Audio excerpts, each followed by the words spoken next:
Good evening, everybody. It has come to my attention that if I don't do that thing called content creation with some regularity, the good folks over at Google are going to send their thugs to my house to break my ankles. And while I don't go jogging on a regular basis, I would still like to not be in the pain. So I'm going to take this little opportunity, this little leisure time I have available, to talk about something that I don't really have the opportunity to normally. You see, it's something that doesn't really fit in with my usual videos, my scripted, organized lore videos, and that topic is Ugin. Specifically, the fact that Ugin, the wise, universal balanced dragon, is kind of a dick. He's kind of one of the worst planeswalkers in the multiverse today. He's one of the worst ones at large, I should say, if that makes sense. And I'll explain why. Allow me to explain my reasoning. You see, before we go off into crazy talk territory, I have to remind everyone that Ugin's goal, his proclaimed mission statement, is that he seeks balance in the multiverse. He wishes to preserve order, spread goodness, all that jazz, and primarily he does this by opposing his twin brother, the Tyrant of Worlds, Nicol Bolas. And throughout the millennia, Ugin has created plans and woven schemes to thwart his brother's shenaniganery, so to speak. And that's all well and good, and the end result is the defeat of Bolas most of the time. The problem is the people he kind of rings along the way, and in this little ramble rant, I'm going to talk about three people in particular. Well, three instances in particular, I suppose. It wasn't three specific people, it's three instances in particular where Ugin's actions just kind of don't line up with the actions that would be done by a quote-unquote good person. Now, I understand that Ugin, as a very, very old dragon, doesn't necessarily have the same morals as you or I would as, human beings with a very limited lifespan, but there are still actions that I would call questionable even for him.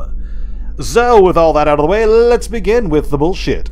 So his first action of questionable morality is also the earliest one that we're going to be discussing today, and it's also the one that had perhaps the longest reaching effects in the story, and that is his shenaniganery he pulled with Sorin and Nahiri in sealing the Eldrazi.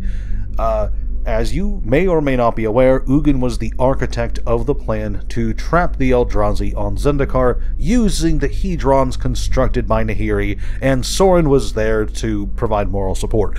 Now, this was a good plan in relation to the fact that it did work. It did seal the Eldrazi. It did take them and imprison them, locking them to Zendikar, preventing them from going across the multiverse and eating worlds haphazardly. Ugin proposed this plan on the basis of, we don't know if we can kill the Eldrazi, and we probably shouldn't because they might, be part of a larger ecosystem. And that argument is not what I have a problem with. My problem is with the fact that he kind of, presses Nahiri into using her home as the bait world, as the prison world for the Eldrazi, under the pinky promise that he'll do everything he can to keep that world safe. Now, as you may or may not know, Ugin's, his kind of plan here was, once we seal the Eldrazi, I'm going to use that opportunity to study them to see if killing them is a good idea, or if, I'm right and they do belong to some bigger ecosystem. Just studying them will tell us so much more,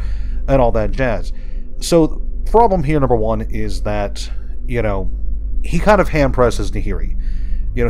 He kind of makes it seem like they don't have time to search for other worlds. He does kind of pressure her into giving him the opportunity to use her world, Zendikar, as the prison of the Eldrazi. And that was just kind of a dick move, all things considered. Now, Nahiri, for her part, while she was apprehensive about doing it, she did understand the threat of the Eldrazi, and she didn't need to be swayed too hard, although it's very clear from the onset that she was uncomfortable with using Zendikar for this kind of dangerous thing. The other kind of bullshit thing he does here is he just outright lies. As far as we're aware, Ugin spends exactly 0 time studying the Eldrazi after they're imprisoned. We are led to believe that once the job is done, once the Eldrazi are locked away, he fucks off. We're led to believe that Nahiri, never sees him again after this point. And I'm willing to believe that that's what happened. I'm willing to believe that Soren and Ugin were just like, well, that problem's taken care of. Have a good day, Nahiri. Which, it's just kind of a dick move. It's, thank you for putting your home at risk for us, bye, kind of thing. And, it illustrates that Ugin's very kind of... It shows him as being a kind of callous and careless individual, one who's fully willing to put other people at risk to achieve his goals. And I think this is even mentioned in the story at one point. I think Nahiri, talks about... I think she, under her breath, or maybe in her mind, she talks about how Ugin didn't even name what his plane was, where he was from, when he was talking about the risk of the Eldrazi and how her world would be suitable. And she's just like, well, I don't think he mentioned his world. What the fuck's up with that? And it shows that he's willing to put other people at risk, but not his own world. He's not willing to put Tarkir at risk, or Dominaria at risk. It's just kind of a shady thing. It's just kind of a shitty acting right there. Let's see. Now, Cockbag Move the Second occurs about 1,000 years prior to the main story. You see, at the time, Nicol Bolas was kind of jumping across the multiverse, acting like an asshole to every world he could find that Azor had, worked on, setting up civilizations and trying to improve things. I'm not entirely sure why Bolas was doing this. Perhaps he was just getting a, giggle out of it, fucking with the Sphinx dude. But in response to Bolas doing this, Ugin approaches Azor. He approaches the Giver of Laws with an offer to work together to create a prison for Nicol Bolas. Now, on the surface, this seems like, again, just like before, this seems on the surface to be a purely altruistic action from Ugin. Hey, Ugin says, hey, Nicol Bolas is a problem, and we should do something to solve that problem. And his proposal is, hey, Azor, you should give up your spark. You should stop being a planeswalker. Sacrifice your spark to make this item called the Immortal Sun. We will lure Bolas to you, use the Immortal Sun to imprison him, and then I pinky promise that I will pull you out of the world that Bolas is on, and we'll get your spark back. Once again. Now, this one, the failure of this plan wasn't entirely Ugin's fault. He was attacked by Bolas mid-communication with Azor, and then killed / put in a coma, depending on which timeline you follow. However, I am fully willing to believe, knowing what I know about Ugin as a character, how he behaves, how he treats others, etc., I'm fully willing to believe that he had 0 intention of following through on his promise to Azor, based on the fact that he didn't do it with Nahiri in the past. He was willing to let Azor take all the risk and to let Azor die to imprison Bolas. He was willing to do all of this at no risk to himself, or at the very least at very little risk to himself. He had no way of knowing that Bolas was listening in on their conversation and attacked him. He did not want to risk himself. He wanted to, again, just like Nahiri and Soren, he was willing to risk others to get his job done. And it shows a very conniving, very self-centered, very monstrous kind of side to him that we don't really get to talk about a whole lot. Once again, he approaches Azor with this plan to imprison this threat to the multiverse, just like he approaches Nahiri with this plan to imprison this threat to the multiverse. And just like with Nahiri, all of the risk falls onto this other party. Ugin himself does not shoulder the risk in the plan. And that's a very scummy, kind of asshole-ish thing to do as a character. The third thing he does that's kind of morally bullshit is the ending of War of the Spark. Let's talk about that for a bit.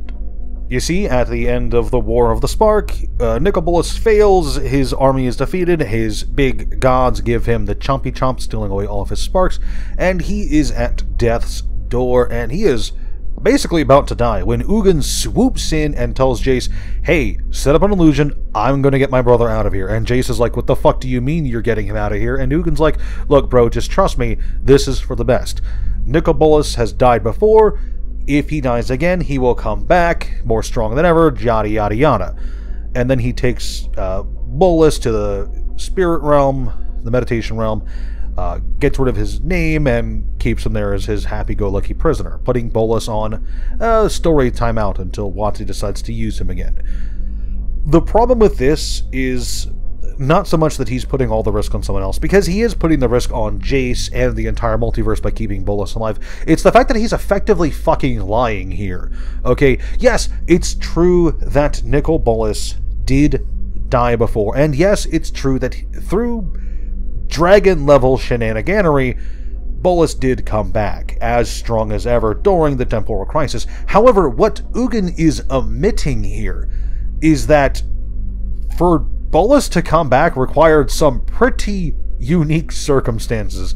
Circumstance number 1 was Ugin's ghost had to be present at a specific location. Circumstance 2 was that that specific location had to be a temporal rift. And circumstance 3 was that there had to be a wizard nearby strong enough for Bolas to manipulate to summon his body through the temporal rift. That is what happened during the time crisis. That is how Bolas summons a copy of his body from the past for his spirit to possess, reviving him in the present day. That's what happened during the time spiral novels. If I'm correct, I'm pretty sure that's correct. He manipulates Venser into summoning himself and then possesses himself. It was all kinds of crazy. Now, that entire chain of events only happened under the most special of circumstances. Specifically, there had to be a temporal rift, there had to be someone Bolas could manipulate, and Bolas himself had to be present to do the manipulation. If Bolas died on Ravnica and became a ghost, it's entirely feasible that his ghost could just be destroyed, either through the use of Kaya, who is right there. She is the ghost assassin, killing specters and spirits and all kinds of weird, spooky ghost things, is kind of her thing. And also there's like the Orzhov Guild, whose whole specialty is dealing with ghosts and the dead and spirits and all that jazz. It's very feasible to believe, from Ugin's perspective, that had Bolas died and his spirit lingered, his spirit could have been dealt with. There would have been very...